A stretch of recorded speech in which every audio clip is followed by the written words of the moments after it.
Baada ya wachezaji Musa Balakonte, Mamadou Doumbia na Celestine Ekwa kuondolewa kwenye kikosi cha Young Africans kupelekwa kwenye timu nyingine kwa mkopo, tunaenda kuangazia ni ipi nafasi yao ya kurejea kwenye kikosi cha Young Africans baada ya kuwa wameondolewa kwenye kikosi hicho na kupelekwa kwenye timu hizo walizopelekwa. Utamaduni wa klabu za Tanzania, hasa Simba Sports Club, Young Africans, pengine na Azam Football Club, unapokuwa umeondolewa kwa mkopo, maana yake hapo ndo tayari umeshaagwa na mkataba wako unakuwa umefikia tamati. Je, wachezaji hawa watakuwa ni wachezaji wa kitofauti? Watapata nafasi ya kurejea kwenye kikosi cha Young Africans? Hiyo ndio mada yetu kwa siku ya leo. Mimi Lusama Hamisi Lusama niko na Leopard John. Hii ni The Golden Boot. Leopard. Utamaduni wa klabu za Tanzania. Ukishatolewa kwa mkopo, automatically wewe mkataba wako umeshaisha. Wa kuendelea kuitumikia hiyo timu. It's either ukamalizie huo mkataba kama ni miaka 2-3 huko ulikopelekwa, au uhamishwe kutoka kwenye hiyo klabu uliyopelekwa upelekwe klabu nyingine, lakini room ya kurejea kwenye parent club kama Young Africans au Simba Sports Club ambayo inakuwa imekutoka kwa mkopo inakuwa imeishia hapo. Musa Balakonte ni mmoja kati ya wachezaji ambao walisajiliwa kwa hisia kubwa sana. Lakini Mamadou Doumbia sifa zilikuwa nyingi sana. Celestine Ekwa Simba ndio walikuwa wamsajili yule mchezaji. Yanga wakahiga kile dili.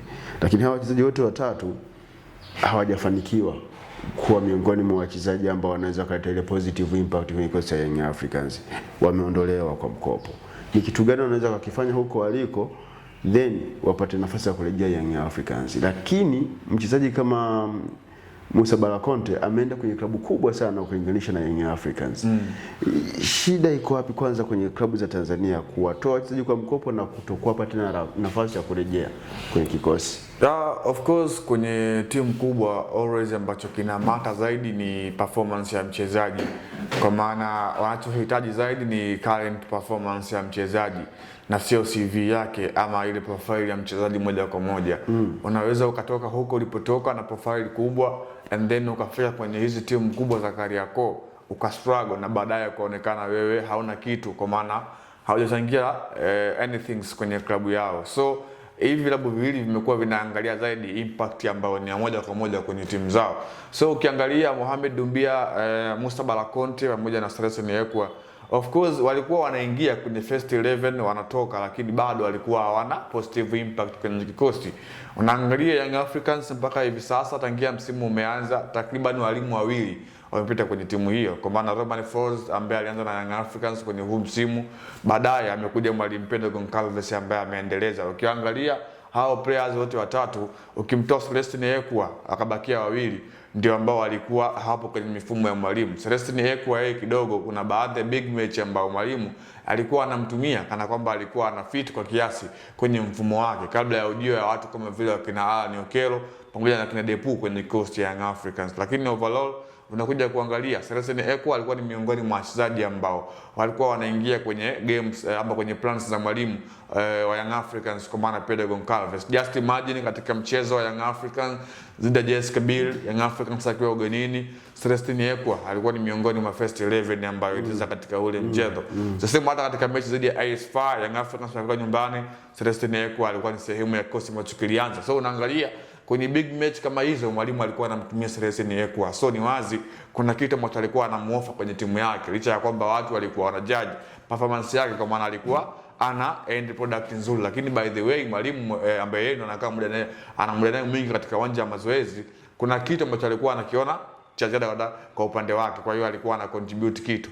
Imekuwa ni kasumba kana kwamba mtu akitolewa kwa mkopo kurejea kwenye kikosi hicho kilikuwa ni ngumu. Of course tumeshuhudia mara kadhaa imekuwa ikitokea hivyo, kana kwamba mchezaji ambaye atafeli basi safari yake ndio imeishia huko, kana kwamba anashindwa kurejea tena. Pengine tunaweza tukashuhudia performance yao hawa akawa ndio mara ya kwanza, kwa maana wakatolewa kwa mkopo and then baadaye tukaona tena wakirejea kwenye kikosi, kwa maana kwanza wanaheshimu engo ya kimkataba, lakini baadaye kama klabu ikiona imeridhia wataamua kuingia naye mkataba ili mradi kumzana naye moja kwa moja pasipo upande mmoja kuweza kuumia. Lakini by the way Mohamed Doumbia licha ya ubora wake ambao mimi naamini yuko nao, the same kwa Musa Balakonte ubora ambao naamini yuko nao, huenda Young Africans imekuwa sehemu ngumu kwa kuweza kuonyesha kile ambacho yuko nacho. Lakini I trust me imekuwa sio tu mara ya kwanza kwa hawa players kuweza kutoka ndani ya Tanzania na kwenda nje na kuperform zaidi ya hapa ambapo alikuwepo. Tumeshuhudia players wengi ambao hapa walikuwa wanaaswa katika ligi yetu ya Tanzania, lakini walipotoka nje Tanzania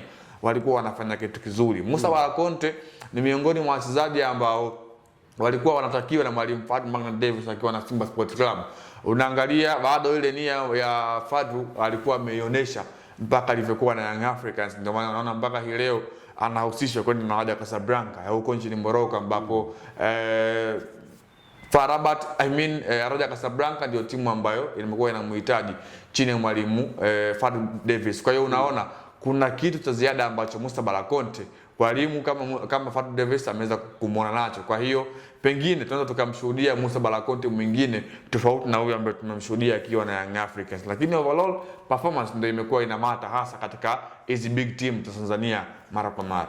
Sasa endapo wanaweza wakaonyesha kile ambacho ni bora huko waliko, room ya wao kurejea ipo, kwa sababu ukiangalia muda ambao Musa Bala Conte ameutumia kwenye ligi kuu Tanzania bara kutoka Musa Bala Conte yule ambaye alikuwa akitumikia CS Sfaxien ni muda mfupi sana kwa kiwango ambacho huwezi kusema Musa Bala Conte ameshuka kiwango. Inawezekana kuna vitu vya nje ya uwanja vinawaathiri wachezaji wanaokuwa wamekuja kwenye ligi yetu, kwa sababu ukiangalia tena Celestine Ekwa ametoka huko akiwa ni second top scorer kwenye ligi ya Ivory Coast, ligi 1.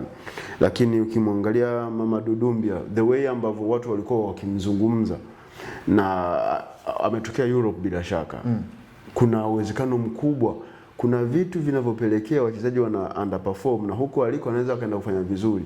Sasa kama huko wanakwenda kufanya vizuri, kwa nini wasitengenezewe mazingira mazuri ya kurejea na kumalizia mikataba yao kwenye klabu za Tanzania? Kwanza ikumbukwe wanaondoka kwenye timu ambayo imeamua kuingia tena sokoni kwenda kufanya sajili, kwa maana kwenda kuziba yale mapengo ambao hao pia wametoka. So inategemeana either wao wakawa na kiwango bora huko walikoenda, and then wale ambao wameingia ku replace nafasi zao wawe na kiwango kibovu katika timu ya Young Africans kwa mfano. Sababu tunaona Young Africans mara baada ya kuondoka kwa mtu kama Musa Bala Conte ameingia mtu kama vile Jamee Buba kwenye kikosi. Mara baada ya kuondoka mtu kama vile Mohamed Doumbia ameingia Alan Okello the Starboy. Mara baada ya kuondoka mtu kama vile Celestine Ekwa ameingia mtu kama vile Depu kwenye kikosi. So unaona hayo yote ni maingizo ambayo mwalimu ameona kuna mapungufu akaamua aweze kureplace kwa sehemu moja ama nyingine, kwa sababu hawa wachezaji ambao wametolewa ina maana kabisa wameshindwa kuisaidia timu kwa sehemu moja ama nyingine. Ndio maana timu ikaamua kuingia sokoni na kwenda kufanya na sajili ambazo zinakwenda kuziba yale mapengo ambayo yamekuwa yanaonekana. Lakini I trust kwamba kama Young Africans wangekuwa wanaamini kiwango cha wale wachezaji ambao wametoka kwa mkopo, wasingeingia tena sokoni kwenda kuchukua players wengine, kwa sababu wameona wale wameshinda, wamestruggle, wakamtoa mtu kama vile mshambuliaji wao aliyokuepo pale Ande Boyeli, wakampeleka katika timu ambayo ametokea, kwa maana alikuwa Young Africans kwa mkopo. Wakamtoa pia Musa Bala Conte kwa mkopo, wamemtoa pia Celestine Ekwa kwenda JS Kabylie. Hao wote kwa sababu gani? Walikuwa hawajafiti katika klabu nzima, kwa maana walikuwa hawana mchango hasi kwenye kikosi chao. Ndio maana wakaingia sokoni, mchango chanya kwenye kikosi chao.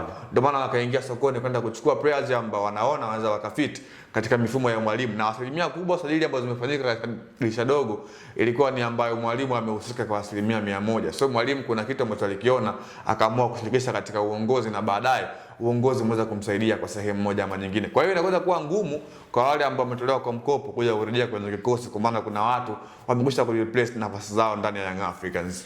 Kusajili mchezaji ambaye anayetumikia klabu kwa miezi 5 mpaka 6 au miezi 3 mpaka 4 kwenye msimu wa ligi, alafu unamtoa kwa mkopo unaenda sokoni tena kusajili mchezaji mwingine, haya ni matumizi mabaya ya rasilimali za klabu. Kinachotakiwa kufanyika, viongozi wa hizi klabu mnapaswa kuwa smart mnapokuwa mnaingia sokoni na msajili kwa matakwa ya walimu. Hiki ndicho kinachopelekea baadhi ya wachezaji kutokuonekana wenye ubora pale wanapokutana na mwalimu ambaye si aliyewapendekeza wala si ambaye alikuja na jina lake mezani. Mimi ni Lusamo Hamisi Lusamo, nilikuwa na Leopard John, ilikuwa The Gold Boot. Tukutane tena siku nyingine.